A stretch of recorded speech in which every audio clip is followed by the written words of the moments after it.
अस्सलाम वालेकुम dear students, मैं हूं डॉक्टर हाफिज रफ़ीक और मैं आपको अपने यूट्यूब चैनल वर्चुअल इंक पे खुश आमदीद कहता हूं। लिसन एंड स्पीक इंग्लिश का एक नया लेक्चर स्टार्ट करते हैं।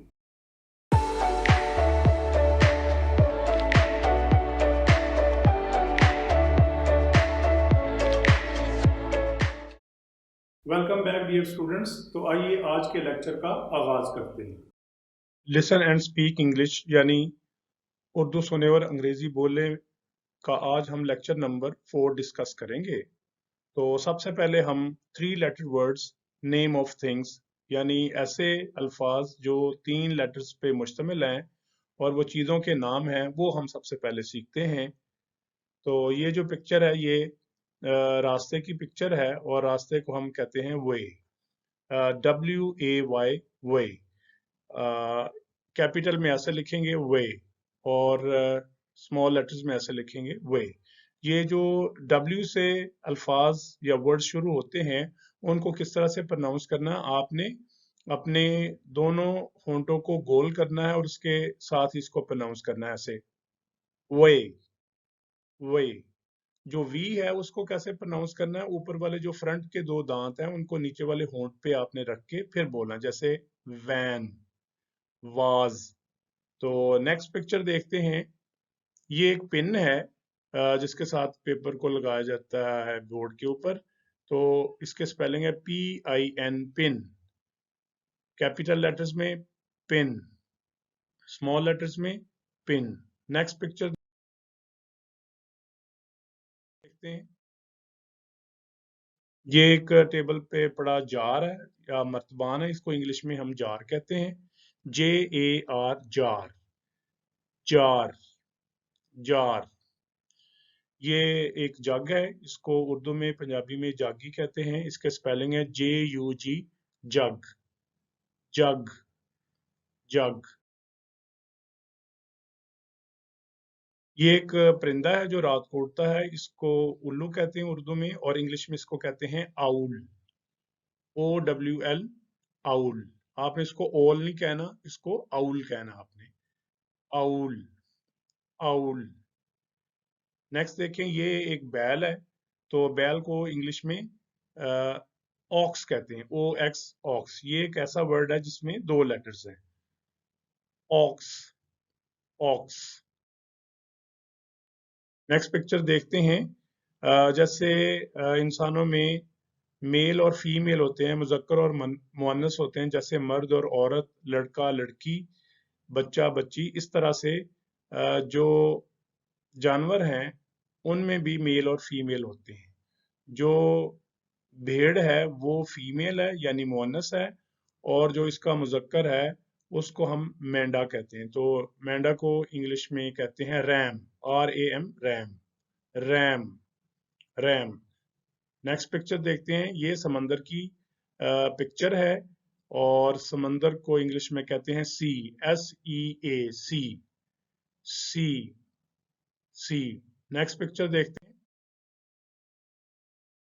ये आसमान की पिक्चर है और इसको हम इंग्लिश में कहते हैं sky, SKY, sky, SKY, sky. आपने इसको स्काई नहीं कहना, स्काई। नेक्स्ट पिक्चर देखते हैं। तो ये देखें, ये फौजी हैं जो कि हाथ में गन्स लेके यहाँ किसी तरफ जो है वो बढ़ रहे हैं। तो ये एक जंग है। तो जंग को हम बड़ी जंग को हम वॉर कहते हैं और जो छोटी जंग है उसको बैटल कहते हैं। तो हम यहाँ पर इसको लिख रहे हैं वॉर, WAR, वॉर। तो ये भी W से स्टार्ट हो रहा है, तो आपने होंठों को गोल करके इसको प्रोनाउंस करना है यानी बोलना है, वो है वॉर, वॉर, वॉर। इसको आपने वार नहीं कहना आपने। नेक्स्ट पिक्चर देखते हैं। ये एक बच्चा है जो कि बीमार है और बेड पे लेटा हुआ। जो बीमार है उसको इंग्लिश में कहते हैं इल, ILL, इल या ILL, इल, इल, इल। नेक्स्ट पिक्चर देखते हैं। तो ये स्याही जब जो है वो पेपर के ऊपर गिराई हुई है और स्याही को इंग्लिश में हम इंक कहते हैं, लेकिन उर्दू में स्याही के लिए जो प्रॉपर लफ्ज है वो है रोशनाई। तो INK, इंक, इंक, इंक। तो आज हमने जो लेटर्स पढ़े हैं उनको पिक्चर के बगैर यानी तस्वीर के बगैर देखते हैं। 3 लेटर वर्ड्स लर्न टुडे, यानी ऐसे अल्फाज जो हमने सीखे हैं और वो 3 लेटर पे मुश्तमिल है। तो जरा देखें। वे, पिन, जार, जग, आउल, ऑक्स, रैम, सी, स्काई, वॉर, इल। ये यहाँ पर एल जो हमें नजर आ रहा है और आई नजर आ रहा है, ये एक ही तरह से। ये फॉन्ट अगर चेंज कर देंगे तो ये फिर वाज़ेह हो जाएगा, लेकिन इस फॉन्ट में इसको ऐसे लिखा जा रहा है, I L L, ill, ink. और ये हमने 12 वर्ड्स जो है वो आज सीखे। तो नेक्स्ट हम कुछ स्पेशल वर्ड्स सीखने जा रहे हैं। Some new special words. SOME some का मतलब है कुछ, NEW न्यू का मतलब है नया, SPECIAL इसका मतलब है स्पेशल यानी खास, WORDS words, some new special words. तो ये जरा देखें, ये है THAT, दैट। अगर कोई दूर की चीज है उसकी तरफ इशारा करके कहना हो, यानी कि वो चीज या खाली वो, तो उसके लिए हम वर्ड यूज करते हैं दैट। तो इसको इकट्ठा करके अगर वर्ड्स में लिखेंगे, ये स्पेलिंग है, और इसको ऐसे लिखेंगे दैट, इसको पढ़ेंगे दैट, और आपने इसको डैट नहीं कहना, ये है दैट। नेक्स्ट है आई और एस, ये हम ऑलरेडी पढ़ चुके हैं। तो IS इज इस तरह से लिखा जाता है इकट्ठा, और इसका मतलब है। अब ये लिखा हुआ है ANN, तो एन का मतलब एक है, और इसको मैं इस तरह भी लिख देता हूँ एन। जब हम किसी एक चीज का कहना होता है तो उसके लिए ए यूज करते हैं, लेकिन एन का मतलब भी एक ही है। एन उन अल्फाज से पहले आएगा जो वाउल साउंड से शुरू होते हैं।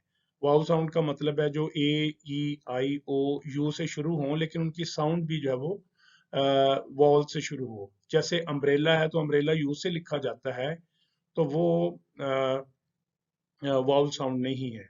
यूनिवर्सिटी है, ये यू से लिखा जाता है, और ये भी वाउल साउंड नहीं है। तो जो वर्ड वाउल साउंड से शुरू होगा उससे पहले एन आएगा अगर एक चीज है तो जैसे मिसाल के तौर पर है एन एंट। ये देखें, एंट जो है वो ए से स्टार्ट हो रहा है और इसकी वाउल साउंड भी है, तो हम कहेंगे एन एंट का मतलब है एक चींटी। नेक्स्ट है एन आउल, एक उल्लू। तो अगर यहाँ पर ओ ना होता, कोई और बर्ड होता जैसे हैन होता, तो आ हैन कहते हैं हम। तो अब हम मॉडल सेंटेंस पढ़ने लगे हैं। मॉडल सेंटेंस फॉर्मूला नंबर 2, यानी अब हम जो इससे पहले पढ़ चुके हैं उसका इस्तेमाल करेंगे। तो हम दैट का इस्तेमाल करने लगे हैं। तो ये लिखें दैट, दैट के बाद क्या आएगा, ये प्लस साइन है, यानी इसके साथ क्या जोड़ेंगे हम, इज जोड़ेंगे, फिर इसके साथ क्या रखेंगे, आ।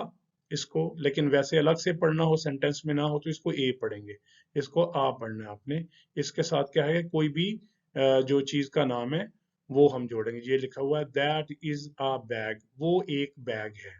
तो जरा ये दूर से इशारा करें, जो चीज दूर पड़ी हो उसके लिए हम दैट का यूज करते हैं, और जो चीज करीब पड़ी हो उसके लिए हम दिस यूज करते हैं। तो ये देखें जरा, ये फिंगर का इशारा कर रहे हैं उंगली का, और ये बैग है दूर पड़ा हुआ है, तो हम इसको कैसे पढ़ेंगे और कैसे प्रोनाउंस करेंगे, दैट इज अ बैग। ये फुल स्टॉप लगा दिए, यानी सेंटेंस कंप्लीट हो गया। नेक्स्ट, ये देखें ये बैट है तो इसको पढ़ेंगे that is a bat. Next जरा देखें, ये बेड है तो इसको कैसे पढ़ेंगे, दैट इज अ बेड। फिर से मैं पढ़ता हूँ, that is a bag, that is a bat, that is a bed. वो एक बैग है, वो एक बैट है, वो एक बेड है। नेक्स्ट देखते हैं हम। ये अब हम एक्सरसाइज करने लगे हैं फॉर्मूला नंबर 2 की। ये जो अभी हमने पढ़ा है, एक्सरसाइज का मतलब है हम इसकी प्रैक्टिस करने लगे हैं, मश्क करने जा रहे हैं। तो देखें, ये बैग है, इसी तर्ज पे हम करेंगे, दैट इज अ बैग। तो नेक्स्ट क्वेश्चन लिख रहे हैं ताकि इस एक्सरसाइज की प्रैक्टिस की जा सके। ये क्वेश्चन क्यों लिखा हुआ है, describe the thing in the picture. Describe the thing in the picture का मतलब है कि पिक्चर के अंदर जो भी चीज है उसको बयान करें। तो वो दूर होगी तो हम दैट का इस्तेमाल करेंगे या दैट का यूज करेंगे। तो ये जरा देखें, ये एक लड्डू है बच्चे के खेलने के लिए, तो हम कहेंगे दैट इज अ टॉप।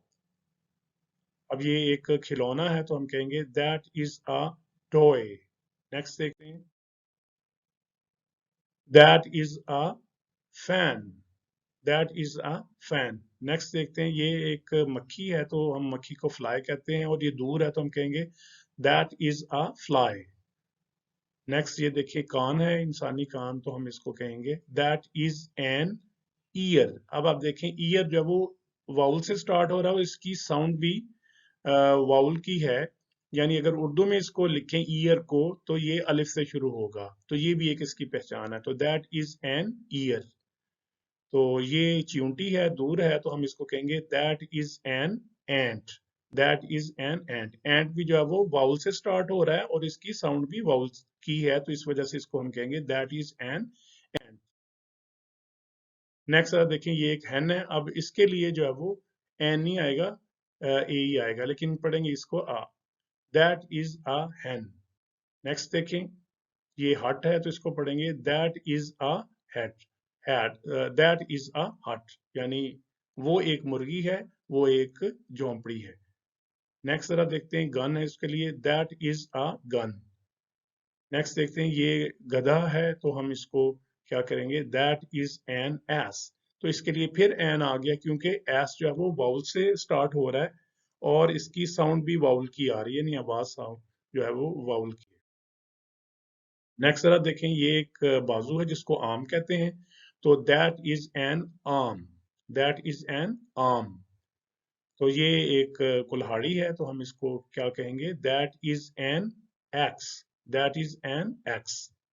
तो ये देखें, ये यूनिवर्सिटी है जहाँ पर लोग एमएससी करते हैं, एमफिल करते हैं, पीएचडी करते हैं, यानी 16 क्लासेस के बाद आगे भी पढ़ते हैं और 16 क्लास भी यहाँ पर ही पढ़ते हैं।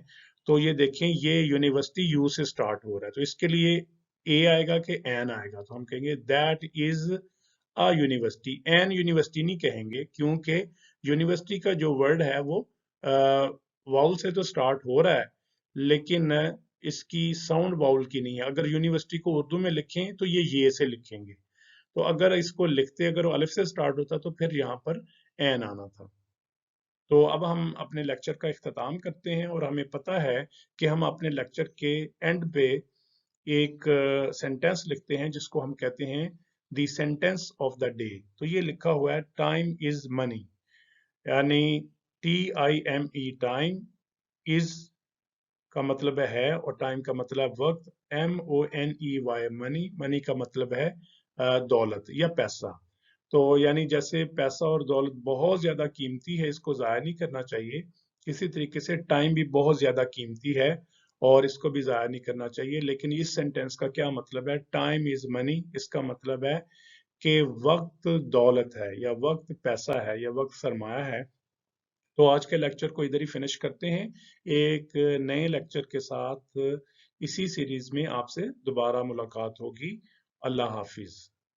उम्मीद है आपको लेक्चर समझ में आया होगा, और अगर पसंद आए तो लाइक कीजिए, शेयर कीजिए, कमेंट कीजिए और मेरे चैनल को सब्सक्राइब कीजिए। Thank you.